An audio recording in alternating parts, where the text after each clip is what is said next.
Welcome back. To continue with our discussion on this intricate healthcare reform, joining me again is Dr. Gerald Clancy. He is the president of OU Tulsa Schusterman Center.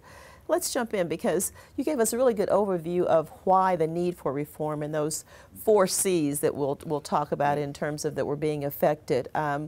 Let's look at the bill itself because it's over 2,000 pages, as I mentioned right before break, and you've read it all and studied that, and help us to understand what is the healthcare reform focus. I mean, how is it divided up, and so let's talk about that. Okay.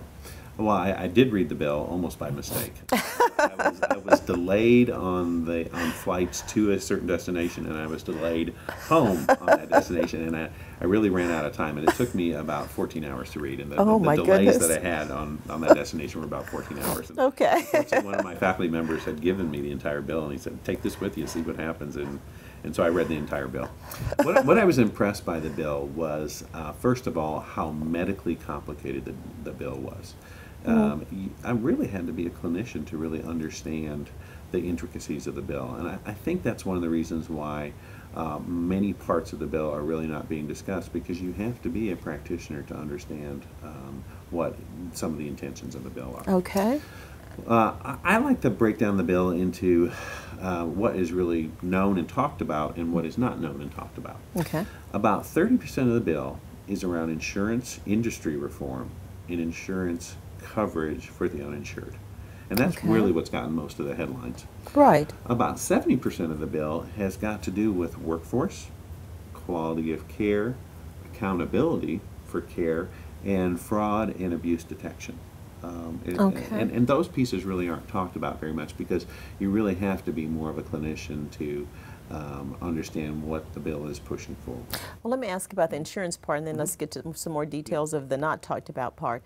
On the insurance part, about coverage, I mean, there's always a big issue about pre-existing conditions and how do you access if you have insurance or you don't have insurance.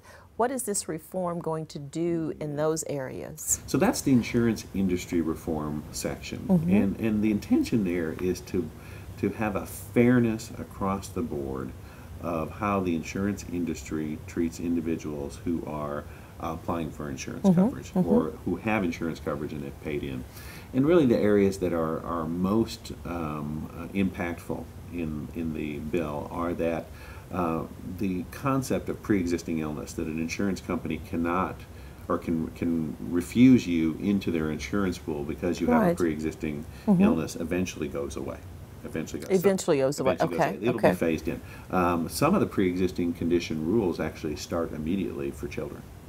So if you have a child with a chronic disease, your insurance cannot refuse you because of a child with a chronic disease. Now that hasn't been a problem of great significance across the country, but it has been a problem for some. Now with reform then, because you talked about in our first segment about looking at the cost issue, how is that addressed in this reform? Because if a pre-existing condition now can be covered, does that mean the insurance company can then charge that individual a whole lot more, which is getting back to skyrocketing the cost? Exactly. I don't think so. I don't think so. There's a lot of details that still have to be taken from what's in the law and transferred over to the federal agencies that are responsible for administering the health reform legislation that was passed. And I think that's another important point, just to go off track a little bit. Even though it's 2,000 pages, there's an incredible amount of details that are left out of the health reform bill. That power and responsibility for those details will be transferred over to the agencies. So that's Health and Human Services, that's the Center for Medicare and Medicaid Services, that is the Health Resources and Services Administration, that's the Agency for Health Research and Quality. Those are the federal agencies that day to day are working on health care and health delivery and payment of health care. They've got an awful lot on their plate.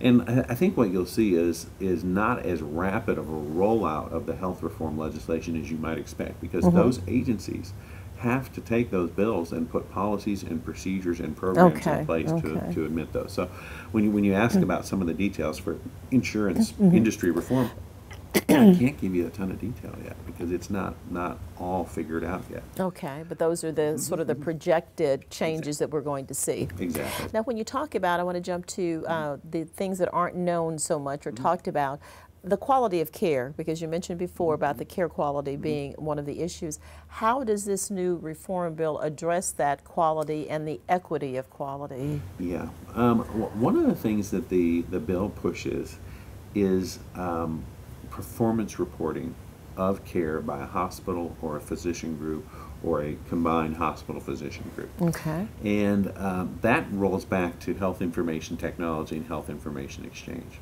The belief is that if we have good health information systems, health information records, health information exchange of those records, ability for one organization to be able to transfer health records back and forth, so from emergency room to emergency room. Okay. You will have the ability to then do quality of healthcare reporting for a population.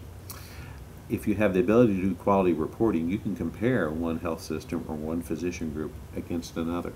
Okay. And initially, there is payment bonuses for those that have health information technologies in place. Then there are bonuses for those who do really well as far as health information or health care quality for a particular population. Let's use diabetes as an example. If they can take their population of patients with diabetes and dramatically improve their hemoglobin A1C, which is a measure of their blood sugar control, if they can drop that level nicely, they'll receive a bonus payment for it. So with some of this quality, then it's objective standards that they must meet. Is it also comparing one group to another group in terms of still that level of quality, so that you still don't make sure one is superseding and the other is still lagging behind? I think there will be a variation in payment. It's at least at the 5% level that if you're not performing very well as far as quality of care indicators versus those that are doing very well, there's a 5% difference in payment. So one group will be paid less and one group will be paid more. So they're putting some financial teeth behind pushing quality. It's not just a nice and good and honorable thing to do. It will be financially worth your while to actually improve the quality of care of your populations in certain groups. And let me ask this other quick question before we go to break, because then we'll come and talk about the other parts of the unknown bill. In terms of information technology, people are really concerned about the online accessibility of medical records. How should we view that as the patient, the client, in reference to the safety and security, if this is going to be mandated in healthcare reform? Right. Well, the HIPAA legislation from 10 years back, every time you go to a physician's office, you sign a document about HIPAA saying, you know, I understand these are my health records, I can see my health records, I have the ability to know who sees my health records. So that legislation is already in place, and there's very stiff penalties for mishandling of any health information right now. But at a comparative level, as far as what other industry does this well, think about the banking industry. We've got pretty good financial security data. I can't think of a time that someone has misused my financial data or it's gotten out in a place that it shouldn't get to. Now, we do have identity theft, and identity theft obviously hits financial, but it hits health, it hits Social Security. We're already seeing people who are doing some identity theft around health services. They go and get a health service with somebody else's identity. So the identity theft issue is bigger than just healthcare. But if we can be safe and secure as far as financial data moving back and forth between organizations, we certainly can do it in healthcare. And there's a pretty good track record for it right now. You already have health information systems in place if you have commercial health insurance. There is health information moving back and forth electronically already. If you're in Medicaid, there is health information moving back and forth already. But the American public needs to set a very high standard as far as expectations for that and make sure that we continue to really pay great attention to that. So that's a very legitimate concern, and I think will continue to need to be monitored and watched very carefully. Okay, we're going to take another quick break and come back and talk about the other few unknowns and what we can expect to see maybe within Oklahoma in relation to some of those. Okay, please stay with us. We'll be right back.